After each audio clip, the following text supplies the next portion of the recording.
하나님의 말씀 보시겠습니다. 하나님의 말씀은 민수기 1장 1절부터 4절의 말씀입니다. 민수기 1장 1절에서 4절의 말씀입니다.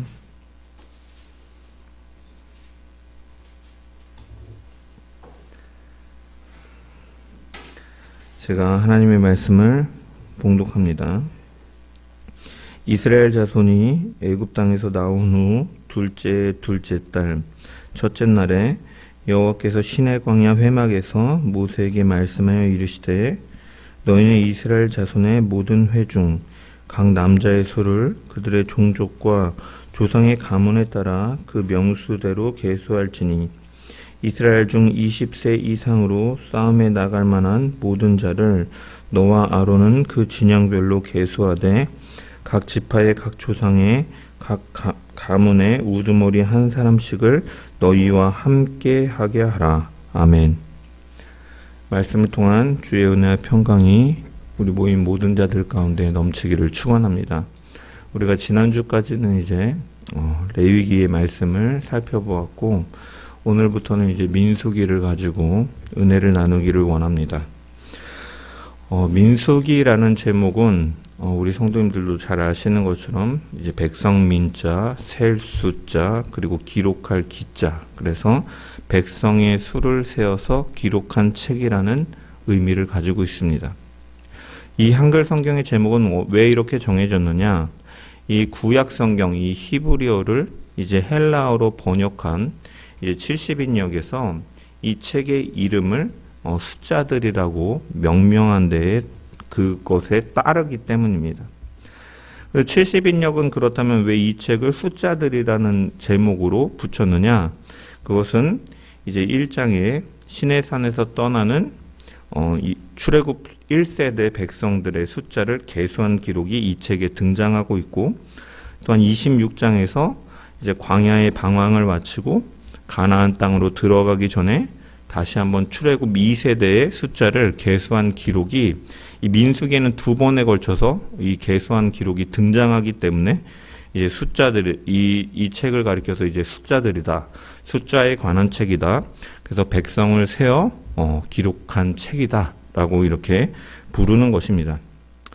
하지만 우리가 사실 민수기가 다른 오경들과 비교해 봤을 때 물론 숫자에 대해서 많이 언급하고 있기는 하지만 이 민수기 자체만의 내용을 보면 우리가 1장과 26장에만 등장한다고 말씀드렸다시피 이 율법이나 광야에서의 일에 비해서 그렇게 그 숫자가 큰 비중을 차지한다고는 또 할 수가 없는 것이죠. 그래서 이 책의 모든 내용을 잘 반영하는 제목이다라고 말하기에는 또한 어려움이 있습니다. 그래서 이 모세오경의 네 번째 책인 이 책은 히브리어 그럼 이름은 무엇이냐? 이 히브리어 이름은 미드바르라는 책인데 미드바르 광야에서라는 이름을 가지고 있습니다. 우리가 창세기나 출애굽기나 레위기나 다 우리가 살펴보았듯이 이 고대의 책들은 제목을 정할 때 어떠한 특징이 있다고 말씀드렸습니까?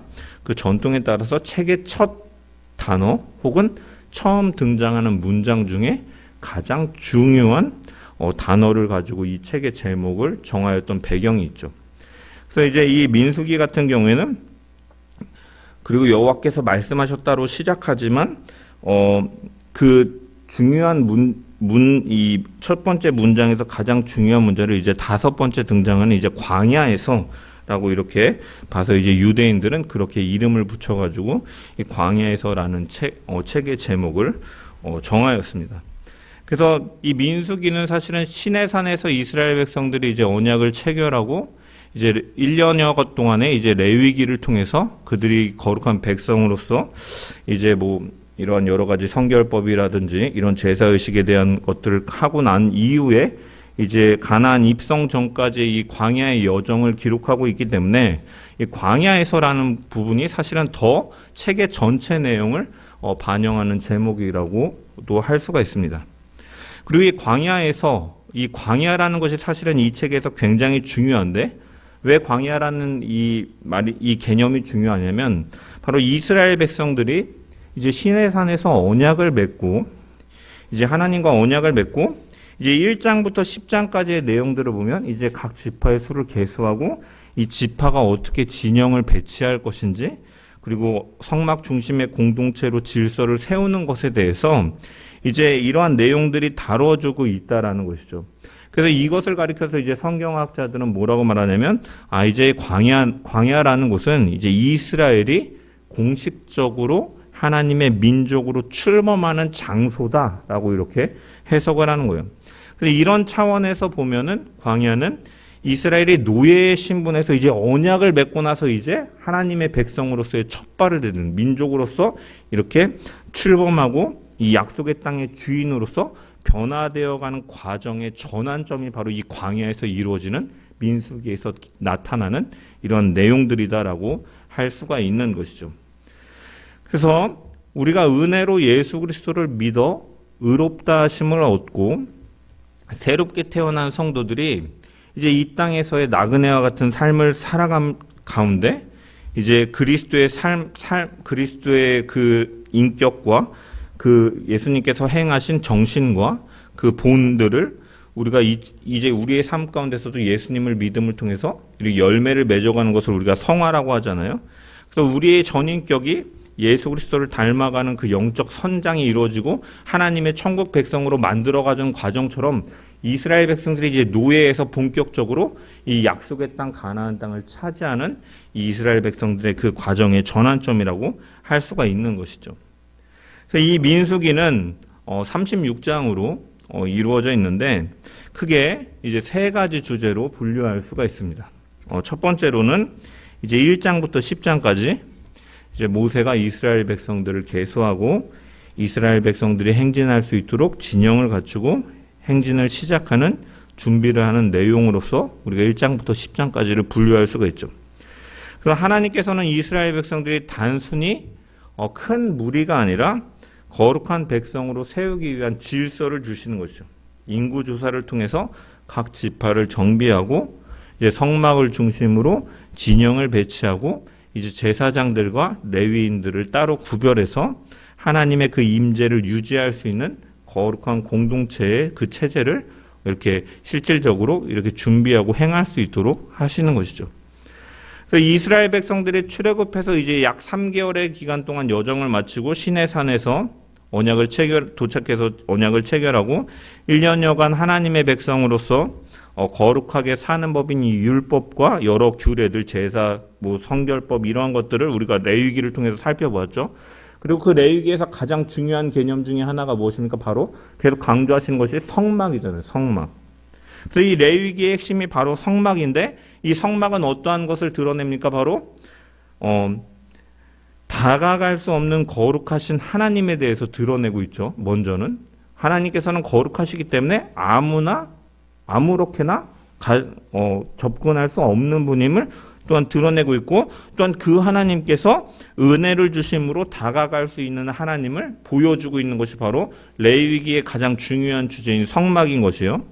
그래서 이 민수기는 이 성막을 중심으로 진영을 배치하고 행군 순서에 대해서 알려주시는 것이 바로 1장부터 10장까지의 내용이다라는 것이에요. 그래서 이것을 통해서 1장부터 10장까지를 통해서 우리는 무엇을 알 수 있느냐, 무엇을 성경은 교훈하고 있느냐, 하나님께서 이스라엘 백성들에게 하나님의 백성된 이스라엘 백성들에게 주시는 축복을 발견할 수가 있다는 거예요. 첫 번째로는 하나님께서 성막은 무엇입니까? 하나님이 그들 가운데 거하신다라는 표현이죠. 그래서 하나님이 그들 가운데 임재하신다. 그리고 두 번째로는 하나님이 그들을 보호하여 주신다. 세 번째로는 하나님이 그들을 인도하여 주신다라는 내용들을 1장부터 10장까지의 내용을 통해서 발견할 수가 있는 거죠.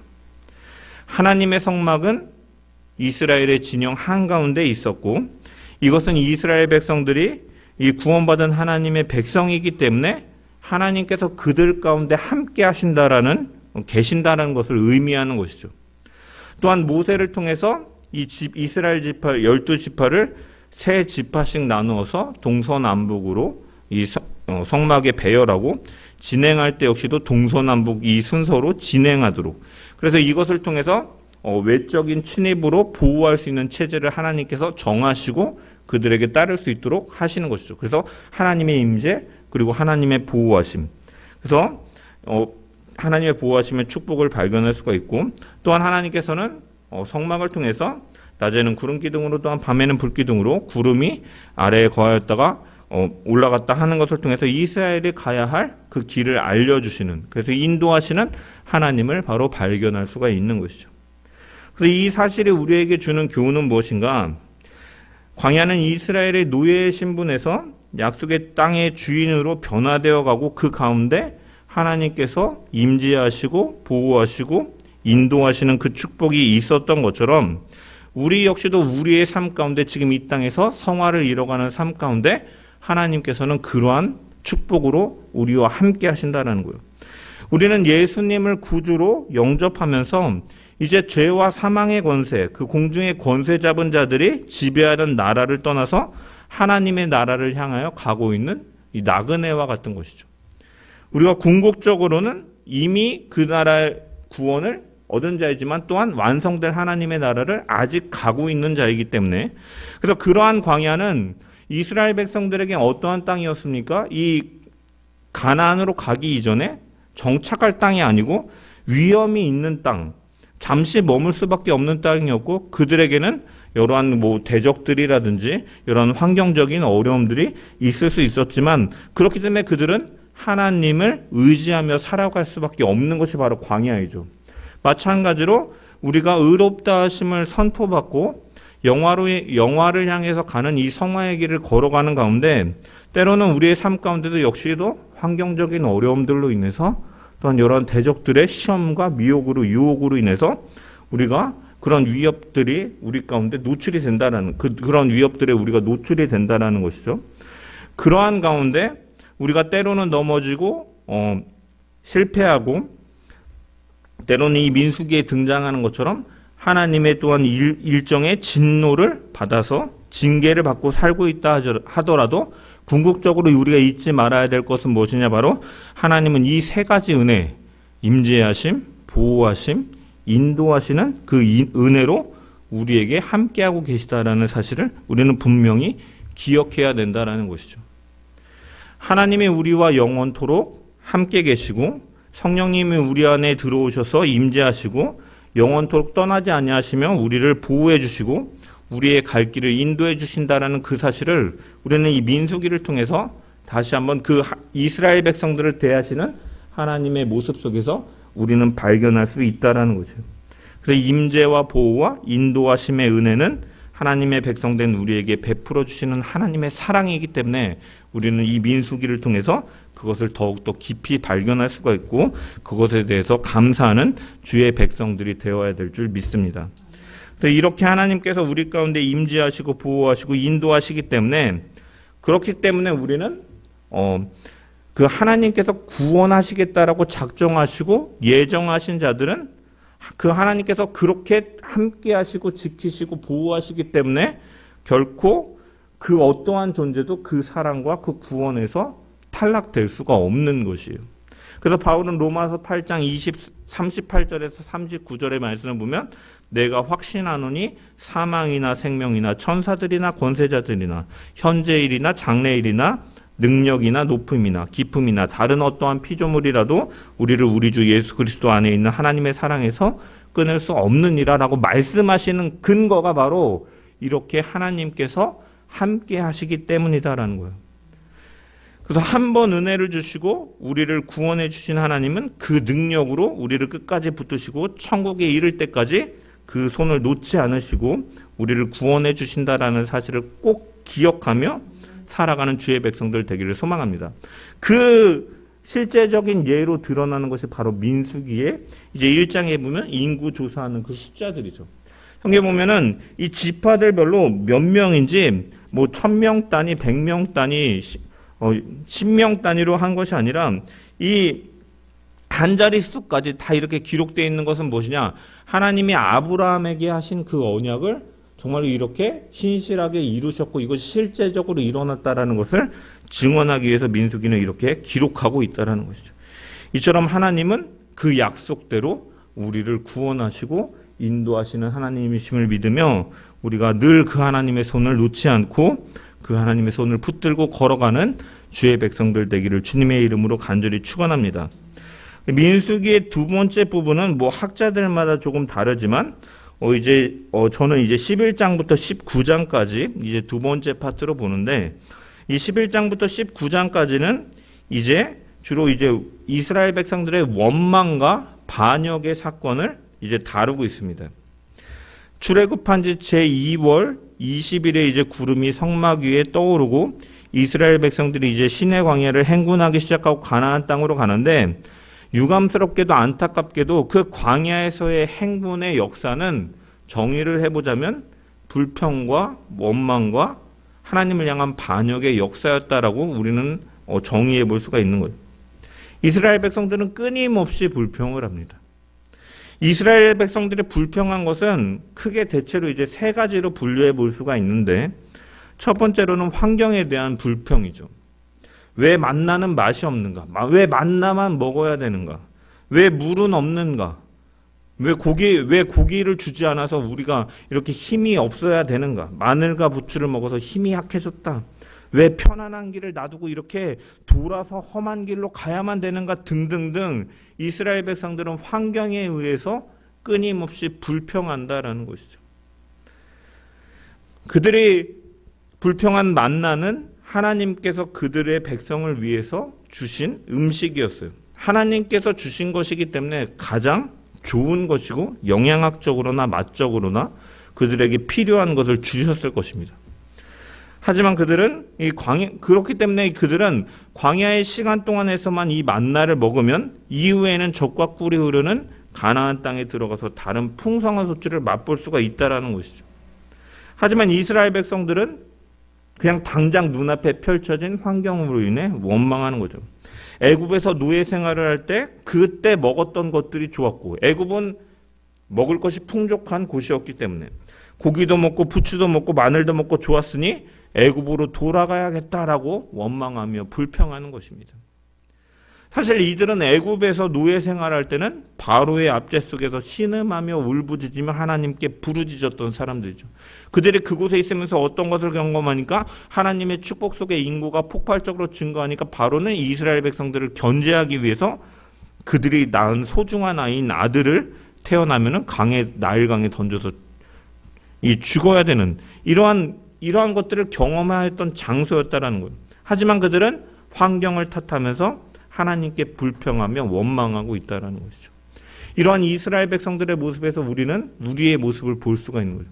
하나님께서는 우리에게 가장 좋은 것, 그리스도의 그 보혈과 그리스도의 그 생명으로 우리를 하나님의 자녀가 되고 하나님의 나라의 유업을 이을 하나님의 자녀가 되는 권세를 우리 가운데 주셨죠. 우리는 영원히 썩어지지 않는 참된 것을 선물로 받았음에도 불구하고 우리는 그것을 바라보며 살아간다라고 하지만 실제적으로 우리는 살아가면서 이스라엘 백성들이 젖과 꿀이 흐르는 가나안 땅을 바라보지 못하고 지금 당장 눈앞에 펼쳐진 이 만나를, 이 길을, 물이 없음을 불평하고 살아갔던 것처럼 우리의 지금 삶 가운데 펼쳐지고 있는 하나님께서 인도하고 계시는 그 하나님의 섭리를 인정하지 못한 채 우리는 불평할 때가 너무나 많이 있다라는 것을 우리가 이 이스라엘의 백성들의 모습을 통해서 우리는 볼 수가 있다는 것. 그리고 이것은 하나님을 향한 반역과 하나님을 향한 원망과 불평이다라는 것이죠. 두 번째로 이스라엘 백성들은 무엇에 대해서 불평합니까? 그들을 인도하고 있는 하나님께서 세우신 모세의 권위와 지도력에 대해서 불평하는 일을 갖죠. 모세가 구스 여자를 취해서 같이 사니까 왜 그런 여자와 함께 사느냐며 이제 아론과 미리암이 이제 비난하다가 불평하다가 이제 미리암은 나병에 걸리기도 하고 이제 고라 자손과 다단 아비람 오는 이제 모세와 아론의 권위에 도전하면서 이 16장 3절에 보면 그들이 모여서 모세와 아론을 거슬러 그들에게 이르되 너희가 분수에 지나도다. 회중이 다 각각 거룩하고 여호와께서 그들 중에 계시거늘 너희가 어찌하여 여호와의 총회 위에 스스로 높이느냐 하면서 이제 이 리더십에 대해서 불평하고 대항하는 일을 갖는 거죠. 쉽게 말해서 너희만 지도자냐? 나도 지도자다. 나도 할 수 있다 하면서 모세와 아론을 대적하는 것이죠. 이제 하나님께서는 이제 지진을 내어서 땅을 갈랐고 그들은 이제 땅에 파묻혀 죽게 되는 일들이 이 민수기에 기록되어 있죠. 그러면서 이제 하나님께서는 이 이스라엘 12이 지파의 대표자들에게 마른 지팡이를 하나씩 갖고 오라고 하면서 이 마른 지팡이에게 싹이 나는 사람이 하나님께서 인정한 권위를 주신 사람이니까 그 말에 순종해라 라고 명령을 하시고 그렇게 이제 아론의 지팡이에 싹이 나고 꽃이 피고 열매가 맺는 것이죠. 이렇게 하나님께서는 이제 모세와 아론의 권위를 세워주셨지만 이스라엘 백성들은 그 권위를 인정하지 않고 불평하는 모습을 갖는다라는 것. 세 번째로 그들이 불평하였던 것은 무엇입니까? 하나님께서 주신 축복에 대해서 그들이 가장 결정적인 불평인데 하나님께서 주신 축복에 대해서 불평하는 것이죠. 가나안 땅 젖과 꿀이 흐르는 땅을 내가 너희에게 주었으니 너희는 그것을 차지하라 라고 말씀하셨음에도 불구하고 이 가데스 바네아에서 이 12정탐꾼을 보냈는데 이 갈렙과 여호수아를 제외한 이 10명의 정탐꾼들은 그 땅을 이제 악평하죠. 이스라엘 자손 앞에서 그 정탐한 땅을 악평하여 이르되 우리가 두루 다니며 정탐한 땅은 그 거주민을 삼키는 땅이다. 거기서 본 모든 백성은 신장이 장대한 자들이며 거기서 네피림 후손인 아낙 자손의 거인들을 보았나니 우리는 스스로 보기에도 메뚜기 같으니 그들이 보기에도 그와 같았을 것이니라. 그 땅을 악평하면서 그 사람들은 장대하고 자신들은 메뚜기와 같다라고 하면서 하나님께서 약속하고 주신 것에 대해서조차 불평하고 있는 것이죠. 그래서 결국 그들은 가데스 바네아에서 이제 38년간 광야에서 이제 방황하게 되는 거죠. 가나안 땅에 들어가지도 못하고 광야에서 고생하다가 약속의 땅을 밟지 못한 모습을 이 원망과 불평하고 하나님에 대한 반역하는 인간의 본성을 이 두 번째 파트에서는 보여주고 있는 거예요. 그래서 이들의 모습을 보면은 사실은 하나님께서는 얼마든지 이스라엘 백성들의 이미 언약을 그들이 파기해버렸고 하나님에 대해서 불평하고 있기 때문에 사실은 하나님께서는 하나님 입장에서는 얼마든지 버릴 수 있었던 상황인 것이죠. 그래서 그들로부터 하나님께서 떠나신다고 해서 그 어느 누구도 하나님께서 잘못했다라고 말할 수 없는 상황을 보여주는 것이 이 민수기의 두 번째 파트인 것이에요. 하지만 그런데 하나님께서는 이 광야의 그 시간들 38년의 방황하는 시간들 속에서도 하나님께서는 그 가운데서 또 새로운 세대를 이 출애굽 2세대를 준비시키시고 그들을 다시 약속의 땅으로 이끌어내시는 거예요. 그래서 1장에 이 출애굽 1세대의 이 지파별로 계수한 숫자와 사실 두 번째 26장에 출애굽 2세대를 이 계수한 숫자가 크게 다르지가 않습니다. 이것은 무엇입니까? 그들의 첫 번째 세대는 이 불평하고 원망함을 통해서 그 가나안 땅에 들어가지 못하지만 하나님께서는 그럼에도 불구하고 그들을 완전히 버리시거나 떠나신 것이 아니라 그 언약을 신실하게 이루시며 그 2세대들이 또 다시 약속의 땅으로 들어갈 수 있도록 이끄시는 하나님이다라는 것을 보여주고 있는 거예요. 이스라엘은 끊임없이 반영하고 하나님께서는 하나님의 백성들이 그렇게 원망할 때 일정 부분 징계하시지만 그것이 완전한 징계가 아니라 그것을 통해서 이스라엘 백성들이 돌이키기를 원하셨고 그러한 새로운 세대들을 준비하심을 통하여서 결국 하나님께서는 그 약속하신 것을 끝까지 이루시는 하나님이다라는 것을 보여주는 것이 바로 이 민수기 2장의 파트인 11장부터 19장의 내용인 것입니다. 그래서 우리의 연약함에도 불구하고 하나님의 언약은 변하지 않는다라는 것을 그 메시지를 우리 가운데 교훈해 준다라는 것. 그래서 민수기 14장 18절에 여호와는 긍휼이 많으시며 은혜로우시며 노하기를 더디하시며 인자하심이 크시다라는 말씀이 사실은 이스라엘 백성들은 완악하고 하나님 앞에 불순종하고 불평하지만 하나님은 긍휼이 많으시며 은혜로우시며 노하기를 더디하시며 인자하신 분이기 때문에 그분의 성품으로 말미암아 그 신실하심으로 언약을 이뤄 가신다라는 것을 보여주고 있다라는 것이 바로 이 두 번째 부분인 것이죠. 이 세 번째 부분은 이제 20장부터 36장까지인데 이제 모압 평지에 이제 도착한 이제 이스라엘 백성들의 이야기를 다루고 있는 것이 이제 세 번째 파트라고 할 수가 있습니다. 그래서 이전 세대들은 불순종으로 인해서 새로운 세대가 등장하고 그들은 이제 약속의 땅에 들어갈 준비를 하는데 이 부분은 일부의 사건을 제외하고서는 대부분 이제 승리한 사건들을 기록하고 있는 것이죠. 아모리 왕 시온을 쳐부수고 바산 왕 옥도 쳐부수고, 그리고 발람이라고 하는 거짓 선지자가 이제 모압 왕 발락에게 이제 뇌물을 받고서 이스라엘을 3번씩이나 저주하려고 하였지만 하나님께서는 그 저주를 바꾸셔서 축복이 되게 하시는 하나님이 나오는 것이 바로 이 3번째 파트인 것이죠. 그래서 이 3번째 내용 중에 가장 중요한 부분이 바로 이 발람의 이야기라고 성경학자들은 많이 이야기하는데, 이 모압 왕 발락은 이제 숫자가 많고 강성한 이스라엘 백성들이 이제 아모리 왕에게 행한 것도 보았고, 그러한 것들을 이제 보면서 이제 이 발락은 이제 그 상황들을 인지하고 두려움에 빠지게 되죠. 이스라엘 백성들이 마치 많은 소떼가 들판에 풀을 삼키는 것처럼 자신들을 삼킬 것이다라고 생각했고, 그래서 이제 민수기 24장 8절에 보면은 하나님이 그를 애굽에서 인도하여 내셨으니 그 힘이 들소와 같도다. 그의 적국을 삼키고 그들의 뼈를 꺾으며 화살로 쏘아 꿰뚫으리로다. 라고 이렇게 모압 왕 발락은 이제 하나님께서 그렇게 행하시는 것을 알고 있는 거죠. 그래서 이 모압을 심히 두렵게 만드는 것은 이스라엘이 아니라 이스라엘 뒤에서 그들을 인도하시는 하나님이라고 그가 고백하고 있는 것이죠.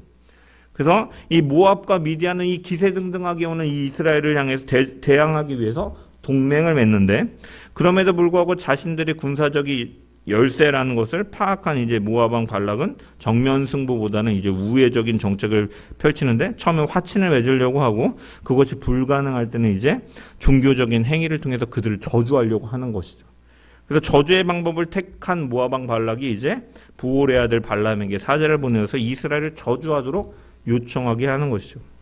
이러한 행동들은 당시 고대 근동에서 흔히 볼 수 있는 일이었던 거죠. 그래서 왕들이 이제 왕실의 선지자로서 고용해서 그렇게 이런 일들을 하는 거. 하지만 이 발람이 그래서 이제 발락의 요청에 따라서 이스라엘을 저주하려고 가는데 자신의 나귀가 이제 가지 않고 버티니까 이 나귀를 때리죠. 그러니까 갑자기 당나귀가 입을 벌려서 말하되, 나는 네가 평생에 타던 나귀가 아니냐? 내가 언제 한 번이라도 이렇게 한 적이 있느냐? 이 나귀가 입을 열어서 말하기 시작하죠. 네가 하나님 앞에 불순종하니까 내가 그렇게 하는 것이 아니냐? 너는 저 앞에 천사가 칼을 들고 내 길을 막고 있는데 너는 그것도 보지 못하느냐? 선지자 너의 눈에는 보이지 않느냐? 라고 하면서 그를 책망하려는 거예요. 그래서 모압 왕 발락이 아무리 이스라엘 백성들을 저주하려고 해도 하나님께서는 오히려 그것을 막으시고 오히려 축복으로 바꿔주시는, 발람의 입을 통해서도 그가 원하지 않아도 그가 축복의 메시지를 선포할 수밖에 없는 것이죠. 그래서 이 말씀은 이 발람을 통해서 우리의 인간의 인생을 또한 보여주고 있는 것이죠. 인간의 생명은 선지자 발람이 당나귀를 타는 것과 같다. 그래서 발람이 자신의 개인적인 능력으로 이 역사의 흐름을 조종하거나 바꿀 수 없음에도 불구하고 고집을 부리면서 가려고 하는 그러한 어리석은 인간의 모습을 보여주고, 그 선지자이지만 그 자신의 막아선 하나님의 그 사자를 볼 수 있는 능력도 없는 이 미약한 인간의 모습을 보여주고 있는 것이죠. 그리고 또한 축복이나 저주도 스스로 할 수 없는 주도권도 갖지 못한 자임을 보여주고 있는 거죠.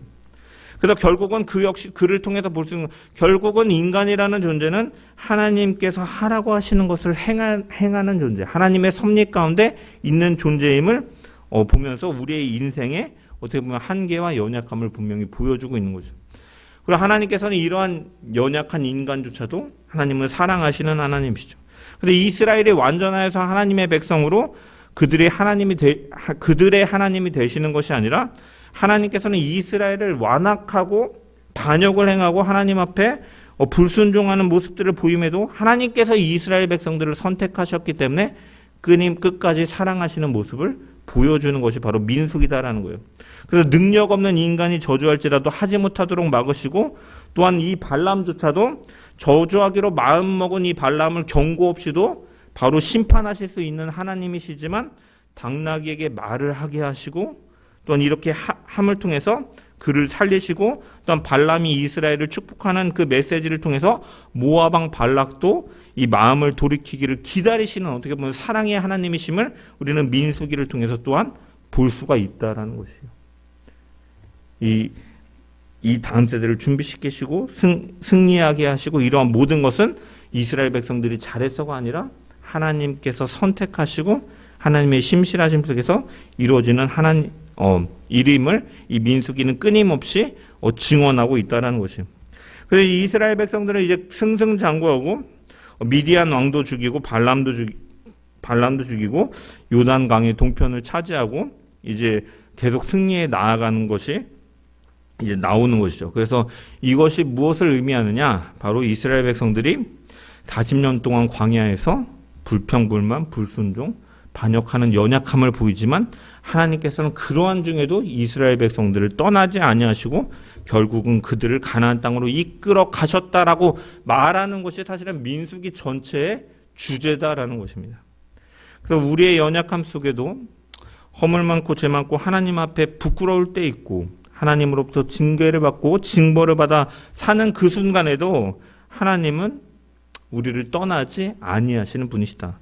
한번 예수를 믿고 구원받아 하나님의 자녀가 된 자들을 결코 버리지 않으시고 떠나지 않으시고 때로는 훈계하시고 때로는 징벌하시고 또한 채찍질도 하시지만 그 모든 것은 우리를 돌이키고 구원으로 인도하시기 위한 하나님의 섭리임을 기억하면서 우리는 그 하나님의 손을 붙들고 살아가는 주의 백성들이 되어야 될 줄 믿습니다. 앞으로 민수기를 묵상하면서 그러한 하나님의 섭리와 손길들을 더 바라보면서 우리가 그 하나님의 손을 붙들고 걸어나가는 주의 백성들 되기를 주님의 이름으로 간절히 축원합니다.